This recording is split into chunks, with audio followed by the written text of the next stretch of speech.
मनसे अध्यक्ष राज ठाकरेंनी उपमुख्यमंत्री एकनाथ शिंदेंची भेट घेतली आहे. भेटीचं कारण अस्पष्ट आहे. मात्र दोन्ही नेत्यांमध्ये 20 ते 25 मिनिटं चर्चा झाल्याची माहिती मिळाली आहे. या भेटीमध्ये एकनाथ शिंदे यांच्यासोबत खासदार श्रीकांत शिंदे उपस्थित होते.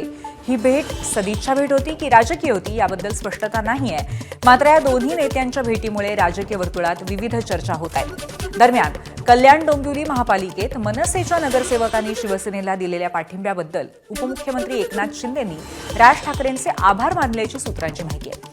तसंच मनसे अध्यक्ष राज ठाकरेंनीही उपमुख्यमंत्री एकनाथ शिंदेंना महापालिका सभागृहातील कामकाजामध्ये मनसेचं सहकार्य राहील असं आश्वासन दिल्याचं बोललं जात आहे.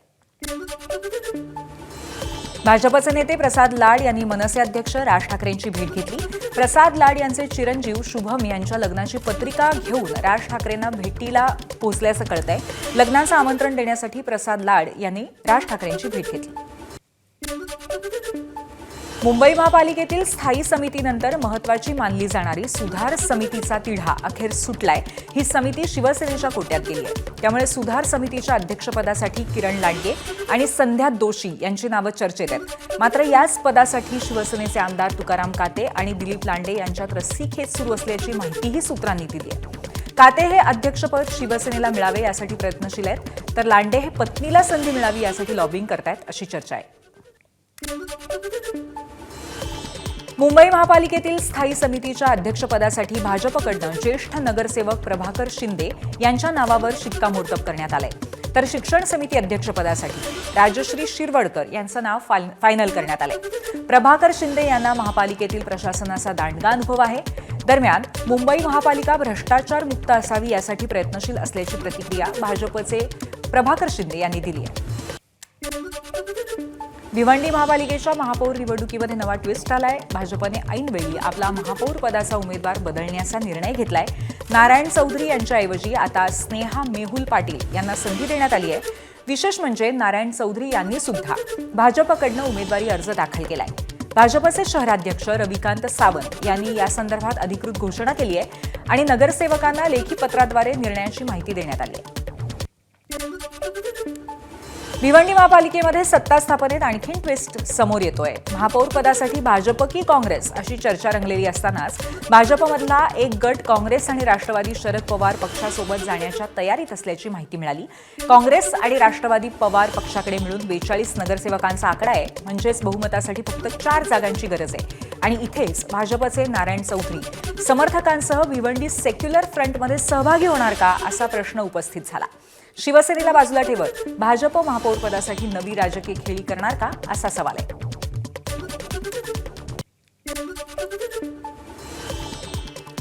ठाण्यामध्ये पुन्हा एकदा महायुतीमध्ये नाराजीचं वातावरण आहे. महापालिका निवडणुकीच्या वेळी भाजप आणि शिवसेनेतील बंडखोरी करणाऱ्यांना पक्षामध्ये सक्रिय केल्यामुळे भाजप युवा मोर्चा पदाधिकारी नाराज आहेत.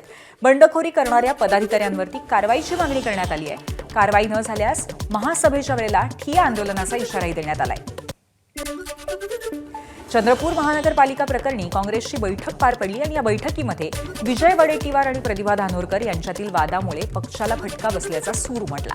यावेळी दोषी आढळणाऱ्या नेत्यांवरती कारवाई करण्याबद्दल बैठकीत चर्चा करण्यात आली आहे. तसंच या संपूर्ण प्रकरणाची पक्ष पातळीवरती चौकशी करून अहवाल दिल्लीतल्या हायकमांडकडे पाठवला जाणार असल्याचीही माहिती सूत्रांनी दिली आहे.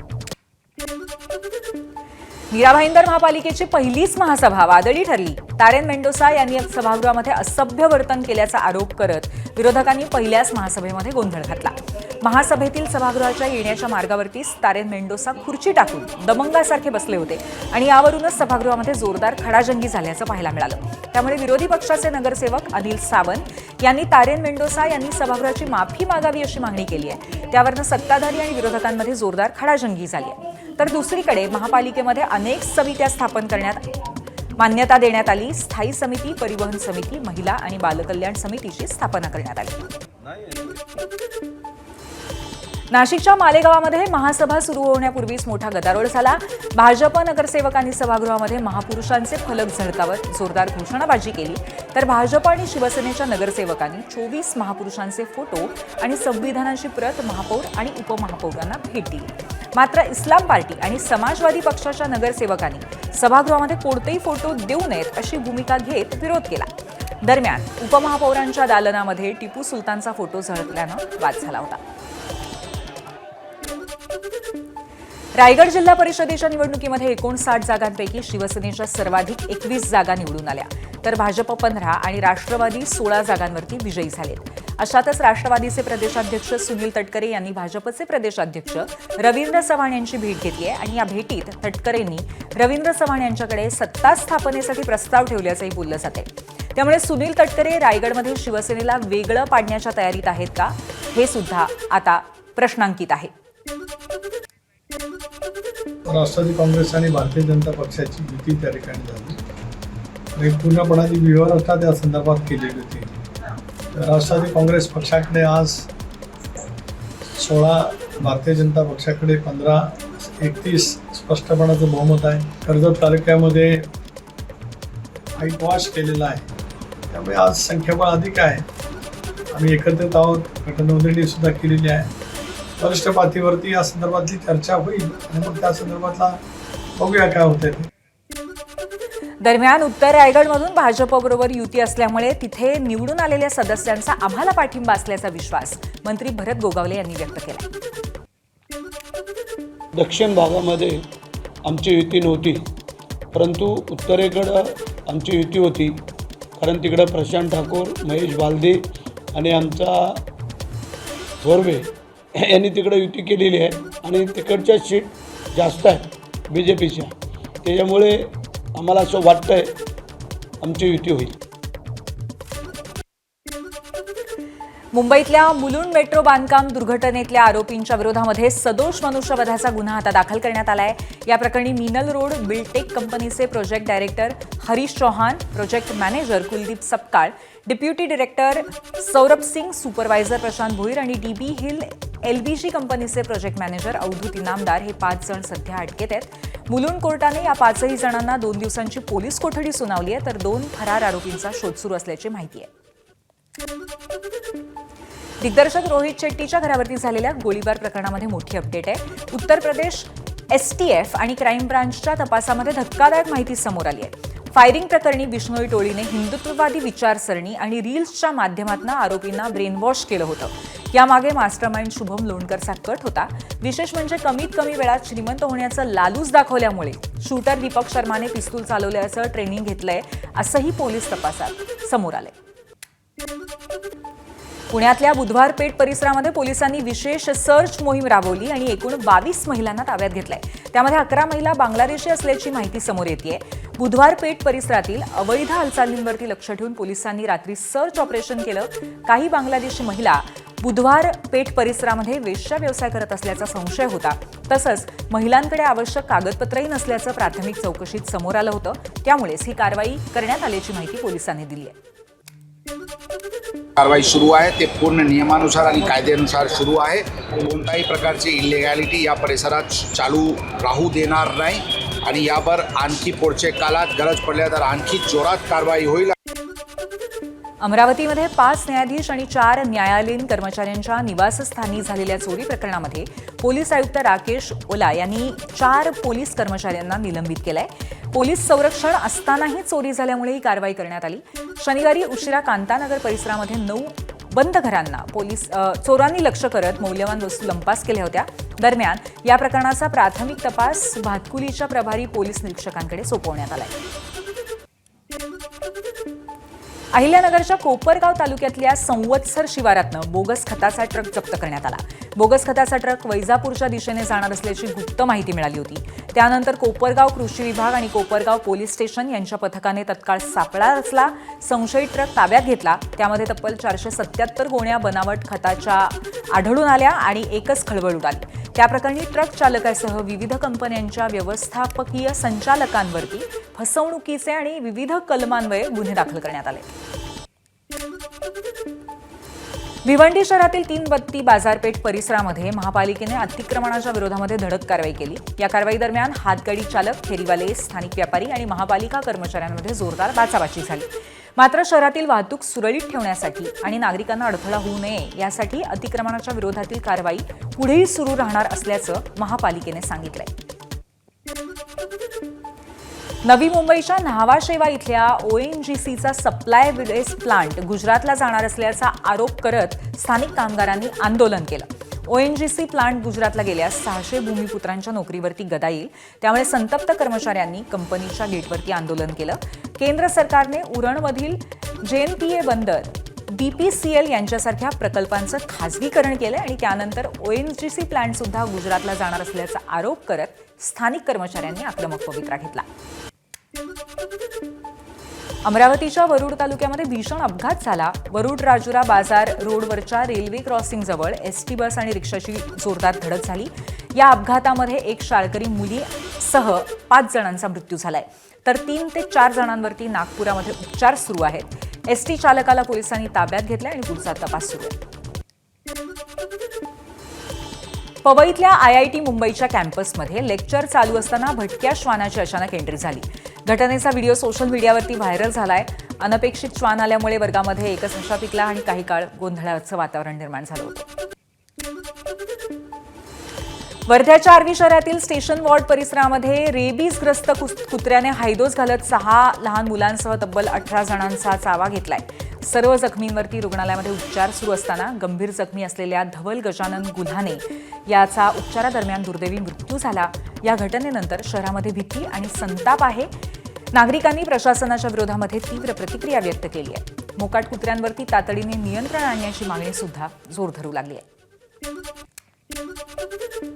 8 वर्षाचा मुलगा आर्वीत राहणारा, हे 15 तारखेला आमच्याकडे आला. त्याला हिस्ट्री होती हायड्रोफोबिया, म्हणजे पाण्याची भीती वाटणं. आणि जनरली ही हिस्ट्री ज्याला डॉग बाईट झालेला आहे किंवा ज्याला रेबीज झालेला आहे अशाच पेशंटला हिस्ट्री असते अशी. आणि त्याला एक 25 जानेवारीला आर्वी येथे कुत्रा चावल्याची हिस्ट्री त्यांच्या नातेवाईकांनी सांगितलेली आहे. आणि आमच्याकडे 15ला ॲडमिट झाल्याच्यानंतर 16ला त्या संध्याकाळी 4:30 वाजता त्याचं डेट डिक्लेअर करण्यात आली. नांदेड जिल्ह्यामध्ये पहिल्यांदाच फुटबॉल स्पर्धेचा थरार पाहायला मिळाला. नांदेडच्या धर्माबाद इथे विफा असोसिएशनच्या वतीने राज्यस्तरीय फुटबॉल स्पर्धेचं आयोजन करण्यात आलं होतं. 8 दिवस चाललेल्या या स्पर्धेमध्ये राज्यभरातील 27 संघांनी सहभाग घेतला होता. या स्पर्धेत अंतिम सामन्यामध्ये मुंबई आणि पुणे संघाने मजल मारली. अंतिम सामन्यामध्ये पुणे आणि मुंबई संघाचा थरार धर्माबादकरांना अनुभवता आला. या अंतिम सामन्यामध्ये मुंबई संघाने पुणे संघाला 3-1 गोलने हरवलं.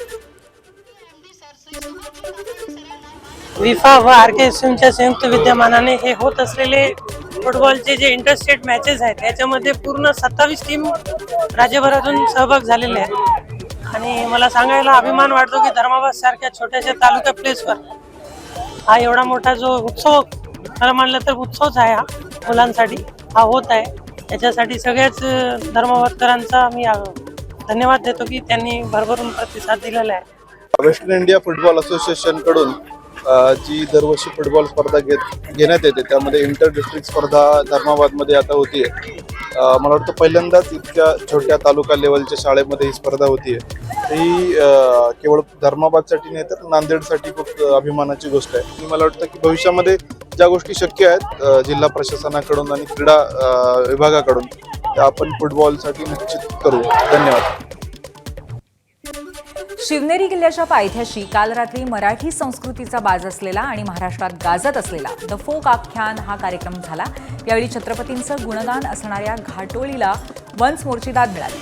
शिवबाराज छत्रपती या घाटोळीवरती शिवप्रेमींसह आमदार शरद सोनावणे सुद्धा टिकले.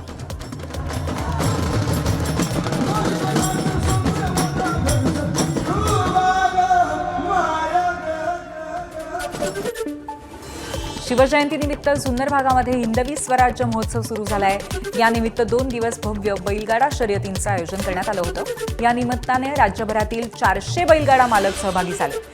शिवनेरी किल्ल्याच्या पायथ्याला या शर्यतीचं आयोजन करण्यात आलंय. उद्या सकाळी 9 वाजता किल्ले शिवनेरीवरती शिवजन्म सोहळा होणार आहे आणि या सोहळ्याला मुख्यमंत्री देवेंद्र फडणवीस, उपमुख्यमंत्री एकनाथ शिंदे, सुनेत्रा पवार यांच्यासह अनेक मंत्री उपस्थित राहणार आहेत. यानिमित्त 3 दिवस भरगच्च कार्यक्रमांचंही आयोजन करण्यात आलंय. फ्रान्सचे अध्यक्ष इमॅन्युएल मॅक्रॉन मुंबई दौऱ्यावरती असताना ताज हॉटेलमध्ये छत्रपती शिवाजी महाराजांबद्दल एक छोटी नाटिका सादर करण्यात आली. यावेळी पंतप्रधान नरेंद्र मोदींनी मॅक्रॉन यांना शिवाजी महाराजांच्या पराक्रमाची माहिती दिली.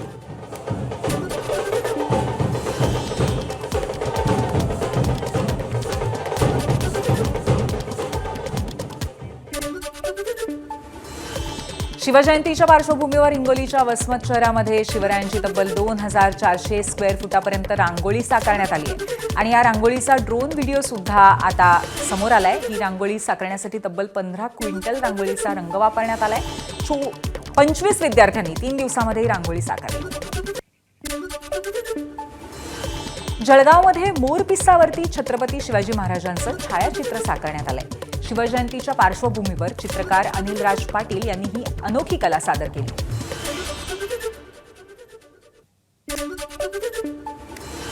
भारतासोबत व्यापार करार पूर्ण केल्यानंतर आता अमेरिकेनं जपानसोबत सुद्धा व्यापार करार केलाय. अमेरिकेचे अध्यक्ष डोनाल्ड ट्रम्प यांनी या कराराची घोषणा केली आहे. काही दिवसांपूर्वीच भारताने अमेरिकेला 500 अब्ज डॉलर्सची उत्पादनं खरेदी करण्याचं आश्वासन दिलंय. त्यानंतर भारतीय वस्तूंवरचा टॅरिफ कमी करून 18% आणला गेला. मात्र जपानी वस्तूंवरती केवळ 15% टॅरिफ लावला जाणार असल्याची घोषणा डोनाल्ड ट्रम्प यांनी केली आहे. दरम्यान या करारामुळे अमेरिकेतील औद्योगिक क्षेत्राला नवसंजीवनी मिळणार असल्याचं ट्रम्प यांनी म्हटलंय. एबीपी माझा, उघडा डोळे बघा नीट.